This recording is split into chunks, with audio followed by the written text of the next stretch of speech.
Good morning, everyone. Today, we are going to talk about stylistics and dialogics. Let us first define stylistics. It is the study of linguistic style. It is a branch of applied linguistics concerned with the study of style in texts, especially but not exclusively in literary works.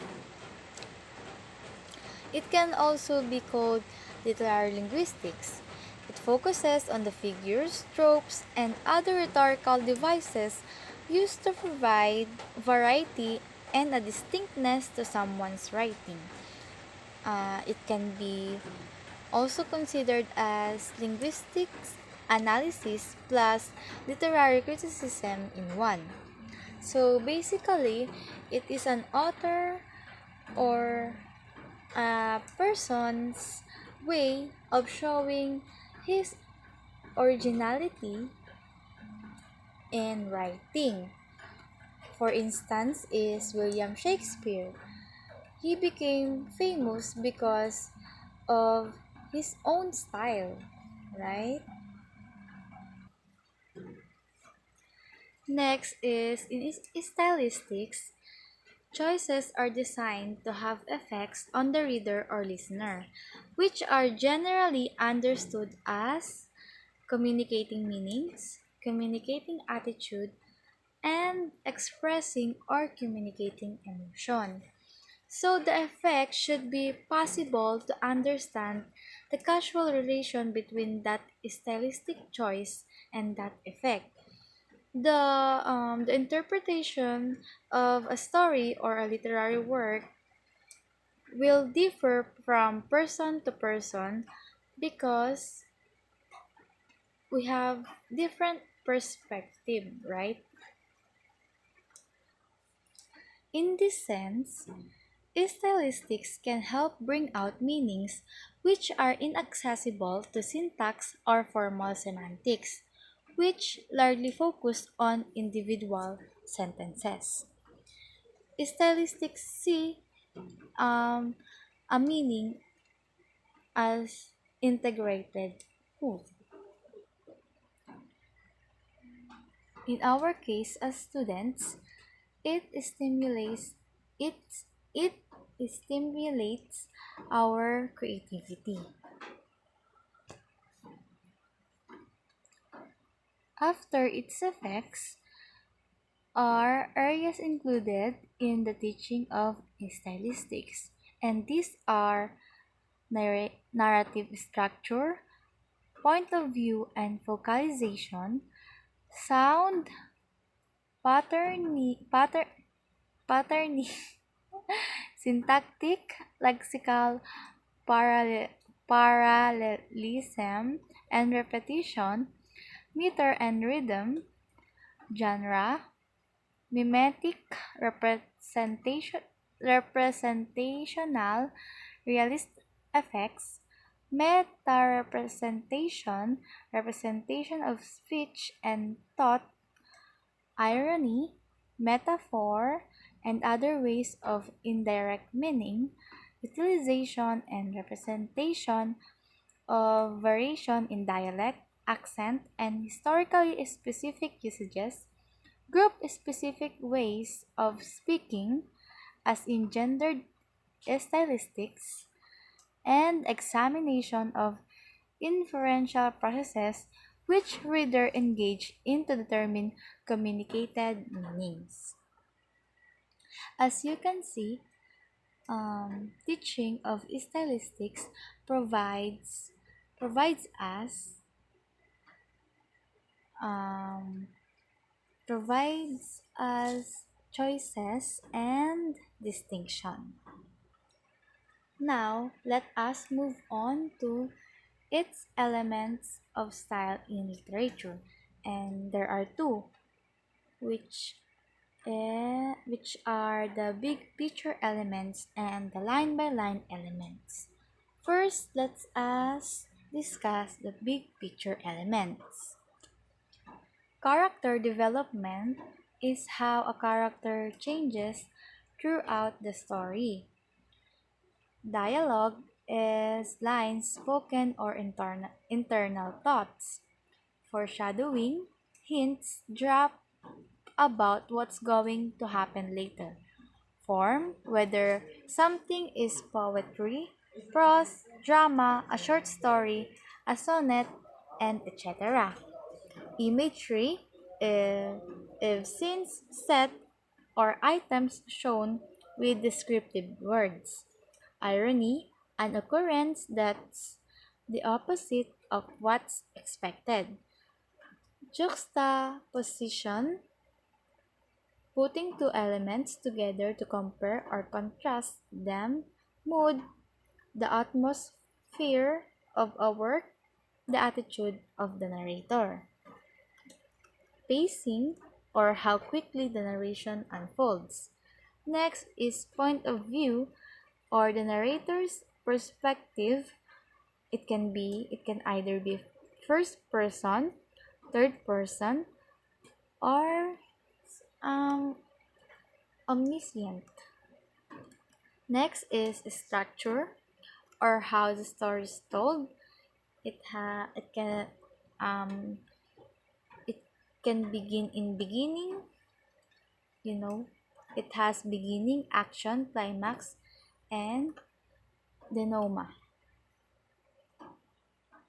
So a story has a beginning, action, climax, and denouement.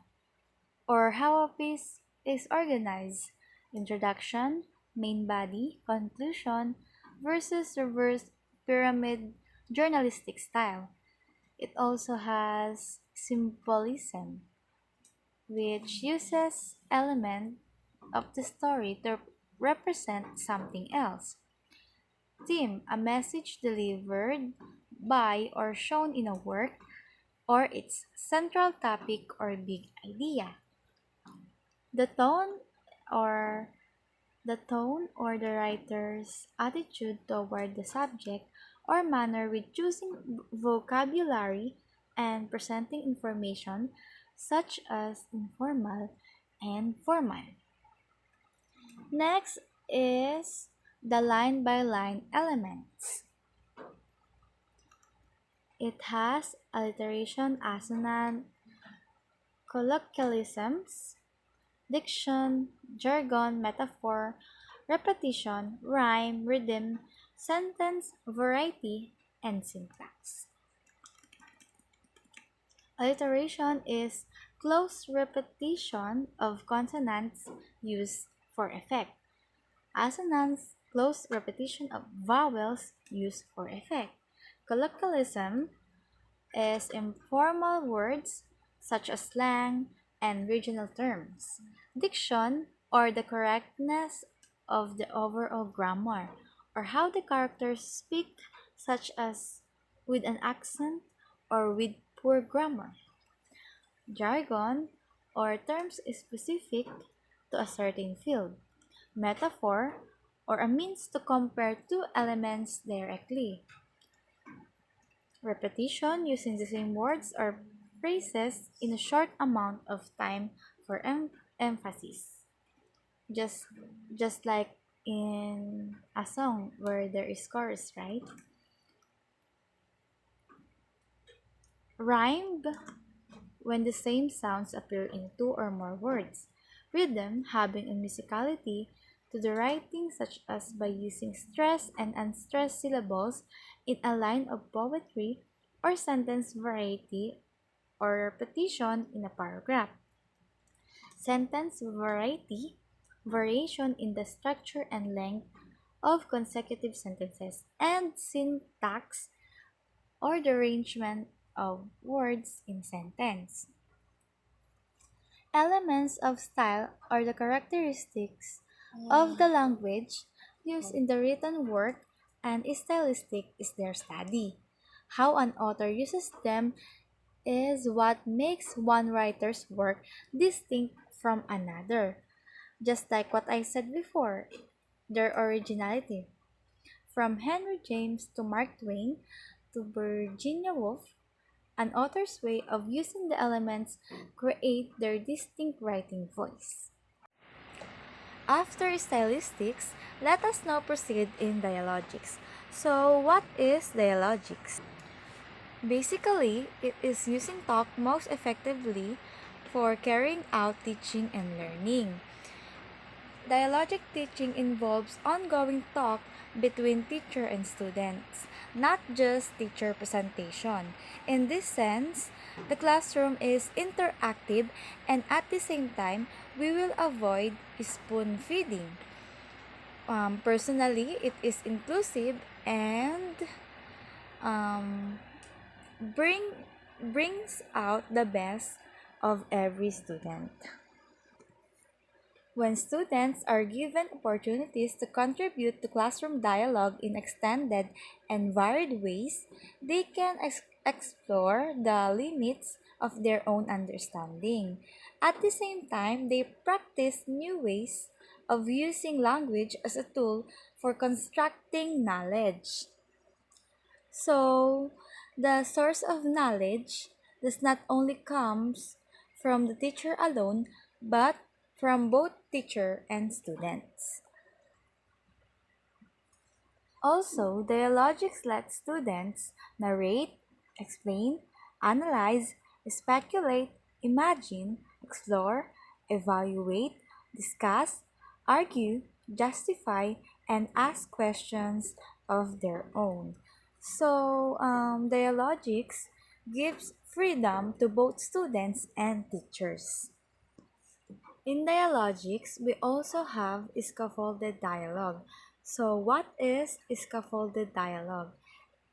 The discussion in scaffolded dialogue entails the open exchange of views and information in order to explore issues, test ideas, and tackle problems. It involves interactions, question, answers, feedback, contributions, exchange, classroom organization, climate, and relationships. It is a process through which a teacher adds supports for students in order to enhance learning and aid in the mastery of tasks. The teacher does this by systematically building on students' experiences and knowledge as they are learning new skills. So, from what I understand, scaffolded dialogue enable us to avoid traditional teaching, where everything is provided by the teacher. So, in scaffolded dialogue, teachers facilitates and guide the student to bring out the best in them.